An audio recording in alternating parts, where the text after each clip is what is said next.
Assalamualaikum. Baik, setelah Anda menyimak penjelasan tentang rahasia husnul khotimah, semoga Anda paham dan dapat mengambil hikmah untuk diamalkan. Amin. Adapun berikut ini dua hal yang biasanya ditanyakan orang terkait proses mati dan setelahnya.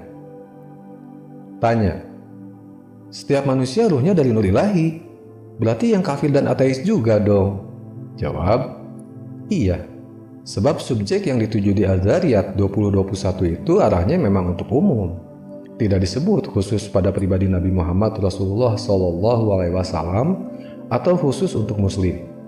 Meski demikian, tetap ada beda efeknya pada yang muslim dan pada yang non-muslim. Nah, perihal ini insya Allah akan kita bahas lebih dalam di video selanjutnya.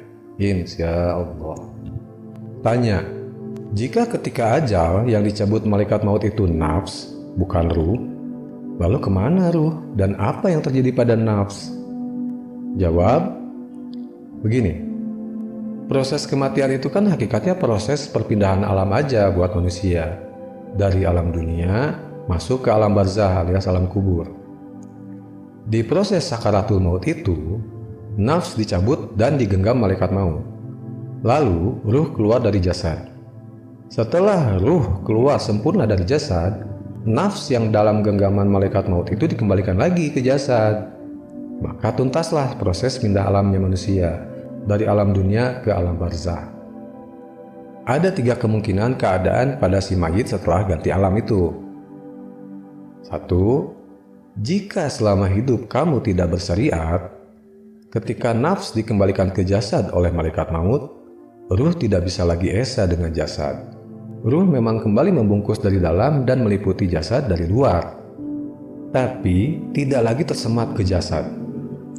Jadi kamu hanya hidup dan bisa merasa, tapi tak berdaya apa-apa, tidak bisa bergerak bebas seperti waktu di dunia, lumpuh, sambil ditemani wujud amalan burukmu dan siap-siap berhadapan dengan malaikat penanya.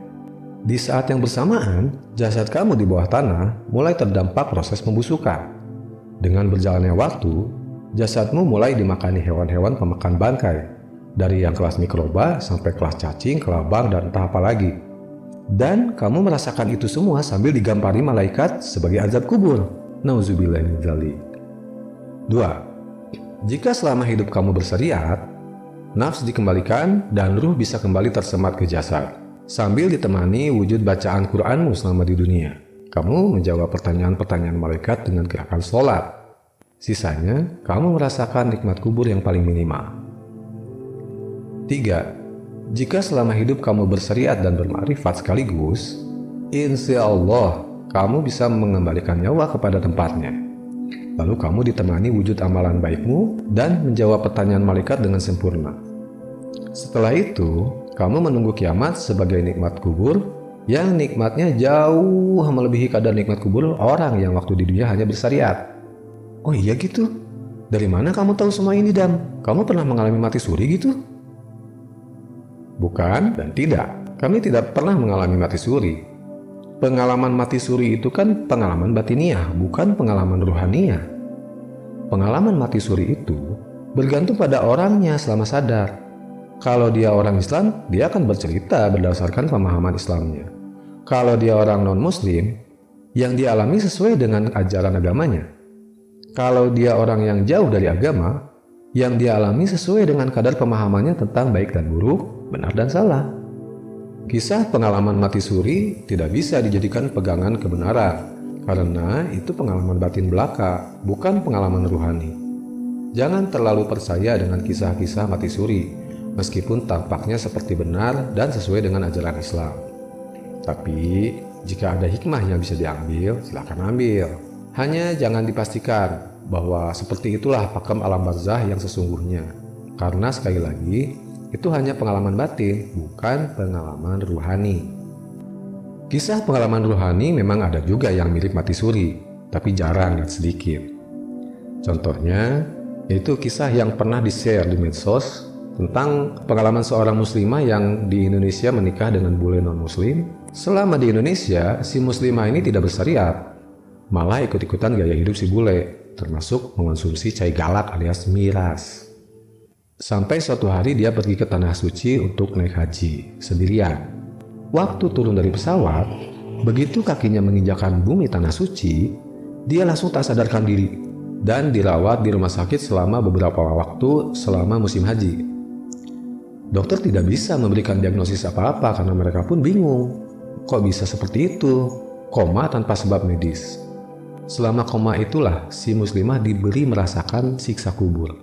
Rambutnya dijambak dan payudaranya dipotong dengan tebasan pedang malaikat. Dan siksaan lain yang detailnya pun kami sudah lupa. Sampai akhirnya ketika bangun dari koma, dia menangis sejadi-jadinya sambil memeluk pembimbing hajinya. Si muslimah ini bersaksi bahwa yang dia jalani ketika koma itu benar-benar terjadi. Tidak seperti mimpi. Dia benar-benar merasakan sakitnya ketika rambutnya dijambak sampai tercerabut dari kulit kepala. Dan ketika payudaranya dipotong malaikat. Usai koma, tubuh si muslimah itu kembali seperti sedia kala, sehat dan bugar. Nah, sejak saat itulah, selama waktu di Mekah, ia sholat sepanjang waktu dengan tujuan mengganti sholat-sholat yang ditinggalkan sebelumnya.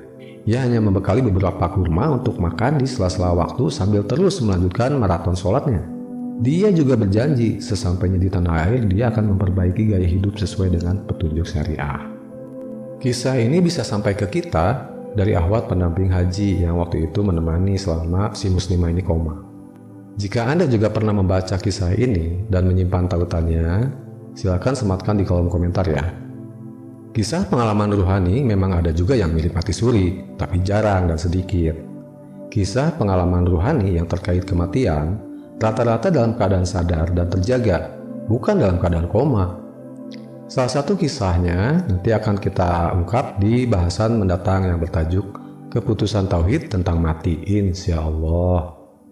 Jadi balik lagi nih Dam, kamu tahu itu semua dari mana? Ya dari belajar tauhid hakiki, di bawah bimbingan langsung dari pribadi yang kami yakini sebagai waliyan mursydan al-murabbi ruh almarhum Kiai Haji Undang Sirat. Beliaulah yang dikaruniai Allah untuk menggali makna-makna hakiki dalil Quran dan hadis, lalu disampaikan kepada murid-muridnya. Hakiki artinya yang sebenar-benarnya. Jadi ini bukan sekadar takwil atau tafsiran.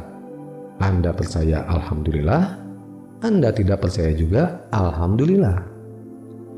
Nasab dan sanad ilmu beliau tersambung ke Sunan Gunung Jati, seorang wali Allah yang masyhur dalam penyebaran Islam di Indonesia. Nasab dan sanad ilmu Sunan Gunung Jati, Anda semua tahu tersambung kepada siapa. Sebenarnya kami tidak suka mengungkap siapa mursyid kami, tapi karena saat ini kita bicara tentang hal yang kalau oleh orang syariat akan dikata syubhat, mau tidak mau kami ungkap sedikit, seperti juga pernah kami bahas sepintas di sini.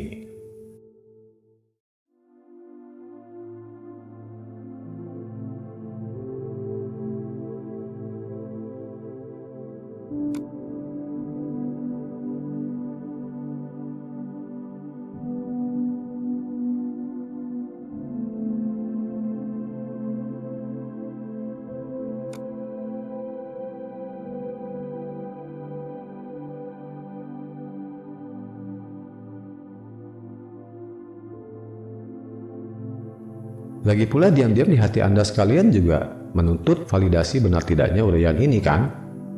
Kembali lagi, Anda percaya alhamdulillah, tidak percaya alhamdulillah. Kau ikut aku tak untung, kau pergi aku tak rugi. Itulah perkataan mursyid kami al-murabbi ruh almarhum Kiai Haji Undang Sirat. Astaghfirullahaladzim, astaghfirullahaladzim, astaghfirullahaladzim. La ilaha illa anta subhanaka inni kuntu minaz zalimin. Wabillahi taufiq wal hidayah. Wassalamualaikum warahmatullahi wabarakatuh.